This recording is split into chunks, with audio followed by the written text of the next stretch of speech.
Do you tell that to folks in the hobby now, folks who maybe were in the last 6 months or 12 months, and they took their swing, and maybe they took their swing with modern base PSA 10s, or they took their swing with a prospect that didn't pan out.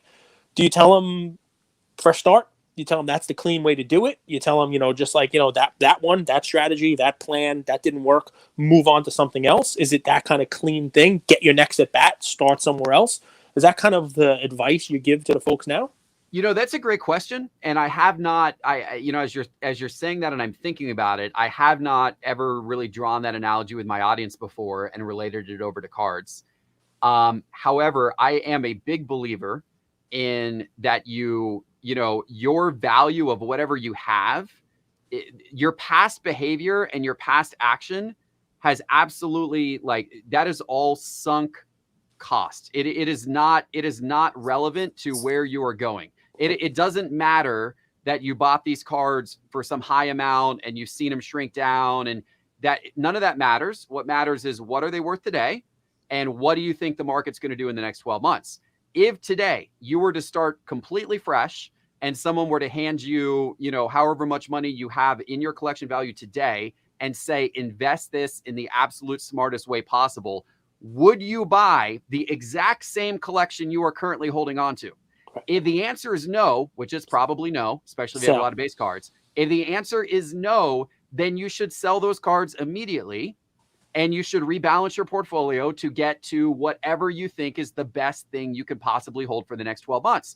Because if you are holding on to something simply because of your previous investment in it, what you paid for it, what it used to be worth, none of that matters to the market. None of that matters. It's not relevant anymore. Andrew's a big fan of take your losses where you can. Cut your losses. Cut your losses. Rule number one. Because it trips up most new people into any space, stocks, NFTs, cards, any investment. That's the thing they hold on to because it's like their first thing, and they have their emotions and their ego and tied up in it, and they don't want to cut that loss and say, "I fucked up. I'm moving on." Andrew didn't love this. We argued about it a little bit, but I think I moved him over because it really does dovetail with the cut your losses. Cut your losses quickly. Take it and move. And guys, listen to what Jeff just said. Even though it's something you didn't think about, I think that might have been the best 2 minutes so far of the episode. I'm sure we'll beat it a couple of times as we continue. But I say when you have liquid assets, and most of the cards were invested in liquid assets. When you wake up that morning and you have a liquid asset, if you do an analysis of that asset, right, and if you hang on to that asset that day, instead of selling that, you're basically agreeing to rebuy that. You have a set amount of capital. Your portfolio is worth $10,000. Exactly what Jeff just said. If you have $10,000, it's 10 $1,000 Zions, right?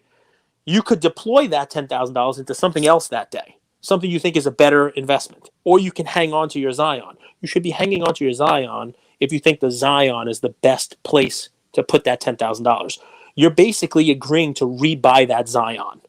If you don't think that's the best place to have that $10,000, get out and move it into something else. I think it's great advice, Jeff. Yeah, especially because you hadn't even thought about it. It's something you had. So I like it. I definitely do. Yeah, because that's what I say with startups all the time, right? I talk to startup owners, I talk to entrepreneurs, and they've got this long, harrowing journey. They're in year 3 or year 4, and this, that, and the other, and I'm like, kill it and start something new. Because what is the opportunity? You're holding on to this dream that you've now been at for 4 years and it hasn't panned out. And there's all these things in the past. That's kind of why you're holding on to it. And maybe if this happens, or if this would have only happened differently 2 years ago, I would have been here.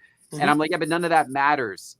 Here's where you are today. And what is the opportunity? What is your best use of your time today? Is it continuing with this thing for the next 2 years? Or is it going out and pursuing something new for the next 2 years? Because you have significant opportunity cost every single day. Whether that's what you're doing with your life, what you're doing with your business, by choosing to do the same thing tomorrow, that's opportunity cost around whatever else you could have been doing tomorrow.